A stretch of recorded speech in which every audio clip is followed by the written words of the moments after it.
यदि हमारी इंद्रियां कुमार्गगामी हो रही तो हमें शासन में लेना चाहिए। शासन में नहीं लोगे तो शासन तुम्हें शासन में ले लेगा। दो शासन है, एक है राष्ट्रीय शासन, एक है भागवतिक शासन। भागवतिक शासन जब लेगा तो फिर कोई बचा नहीं सकता, इसलिए अभी अवसर है, निकल चलो, निकल चलो। भागने की कहीं जरूरत नहीं, किसी से आशीर्वाद नहीं मिलेगा। कब होगा? हम कह रहे राधा राधा जपो, अगर कल्याण ना हो जाए तो हमें बता देना। भगवान अर्जुन से क्या कह रहे हैं?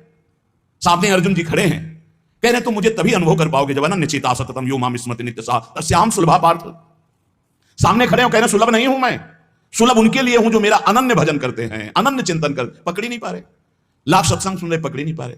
बिल्कुल नहीं, ऐसे नहीं। थोड़ा विवेकवान हो, मनुष्य जीवन मिला है। ऐसा नहीं कि कोई तुम्हें प्रलोभन दे दे तो हम तुम्हारे रोग नष्ट कर देंगे, हम तुम्हें सिद्ध कर देंगे, हम तुम्हें धनी बना देंगे। हम कहते हैं कि हो सकता है 1000 जाते हैं, उनमें से 100 लोग ठीक हो गए हों। कैसे? पूर्व का पुण्य 100 का तुक्का लगा और ठीक हो गए। वो कहते हैं कि मैं कसम खा के कहता हूं मैं ठीक हो गया हूं। हम बिल्कुल 100% मानते ठीक हो गए, लेकिन उसके प्रताप से नहीं, आप अपने पुण्य प्रताप से ठीक हो गए। आपके ठीक होने का समय आ गया है, इसलिए आपका तुक्का लगा, आप गए, यश उसको मिल गया और आपका काम बन गया। हमारी बात को समझो। अपने लोग बहुत शास्त्र सम्मत, बहुत उसको सुलझ कर भगवत मार्ग को चल करके आपको बोल रहे हैं। अगर इन कर्मों को मिटाने के लिए जो हमारे शास्त्र बने हुए हैं उनके सिद्धांत के अनुसार चला जाए तो मिटा दिया जाएगा। लेकिन जब मिटाने की सामर्थ्य आती है तब लगता है अब इसको रख के क्या करेंगे, हमारे को तो प्रभु के पास जाना है, हमें तो दिव्य भाव देह प्राप्त है, हमें अपने स्वामी, अब इस शरीर का क्या करेंगे। तो जैसे सांप अपनी केचुल से संबंध नहीं रखता, ऐसे महापुरुष अपने शरीर से संबंध नहीं रखते। आप हमारी बात को समझ नहीं पा रहे।